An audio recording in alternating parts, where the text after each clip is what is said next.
On commence le prologue de Until Dawn dès maintenant. Donc c'est parti. L'histoire commence sur l'arrivée d'un personnage mystérieux dans les broussailles avec un couteau et le petit zoom sur notre amie Bess. Donc Bess est la première héroïne qu'on va incarner dans le prologue. Donc c'est une des sœurs qui est au début de l'histoire et après qu'on ne retrouvera plus, mais vous verrez ça par la suite. Donc Bess a entendu du bruit et a rencontré qui? Un cerf. Et là, grâce à ce cerf, on apprend comment ne pas bouger avec la manette. Le cerf s'enfuit et nous, qu'est-ce qu'on fait? On rentre à la maison. Donc dans la maison, on rencontre Anna qui nous regarde un mot qui a été écrit par Mike, soi-disant, et c'est une lettre d'amour. Et nous, on rentre à ce moment-là et on la regarde. Donc là, les deux sœurs, qu'est-ce qu'elles font? Elles prennent Josh et elles l'installent sur le canapé au coin du feu parce qu'il est totalement déchiré. Pendant ce temps, les amis, qu'est-ce qu'ils font? Ils créent une blague pour Anna parce que, en fait, Emma ou MJ, je sais plus comment elle s'appelle, c'est la femme de Mike et elle est jalouse que l'autre soit amoureuse aussi. Pendant cette petite blague en préparation, avec Bess, on récupère notre petit totem qui nous prédit notre futur et qui n'est pas très glorieux. De retour de mon excursion, que vois-je sur l'ordinateur? Le petit mot de Mike.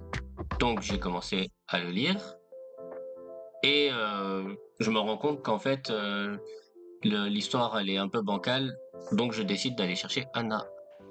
Mike, qui était à fond dans la blague, euh, propose à Anna de se déshabiller pour faire des petits trucs coquins. Sauf que Anna, elle ne savait pas, mais en fait, il y avait tout le monde dans la salle. Donc elle commence à se déshabiller. Et finalement, Jess, je crois qu'elle s'appelle, rentre et dit non, c'était une blague, machin. Donc elle se retrouve totalement honteuse et elle sort de la salle. Donc là, elle sort du chalet carrément, en mode je cours en t-shirt, tant pis pour moi. Et là, tout le monde commence à essayer de la courser pour lui dire que non, c'était qu'une blague et tout ça. Et là, commence le début de la fin. Il essaye de réveiller Josh, mais bon, il ne se réveillera pas. Josh décide donc d'aller chercher Anna toute seule dans la nuit. Et pour ça, elle doit se déplacer dans une forêt assez sombre, avec plein de bruits assez bizarres, et comme seule lumière, son téléphone. Ensuite, j'ai atteint un petit cabanon, donc je regarde un peu dedans, il y a des trucs qui tombent, je mets avec mon téléphone pour voir, et là tout d'un coup, paf, la cabane est en feu. En me relevant, j'entends quelques bruits, donc je me dirige vers ces bruits-là, et qui voilà-je? C'était Anna. Donc je décide de venir la voir et de mettre mon manteau sur elle parce que moi j'ai un pull en dessous pour pas qu'elle soit frigorifiée. On a entendu bruit, on a couru et on s'est retrouvé sur le bord d'une falaise. Une espèce bizarre nous a regardé et là, paf, ça a fait des chocs à pic. On est tombé. Par solidarité, je n'ai pas voulu lâcher ma sœur, mais je n'ai pas non plus essayé d'attraper la main de l'autre.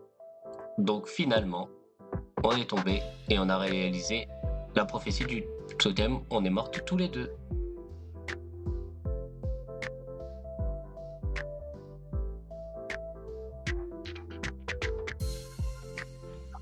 Après ça, un psychiatre est venu me poser des questions, j'y ai répondu en vite fait, et le prologue s'est terminé à ce moment-là.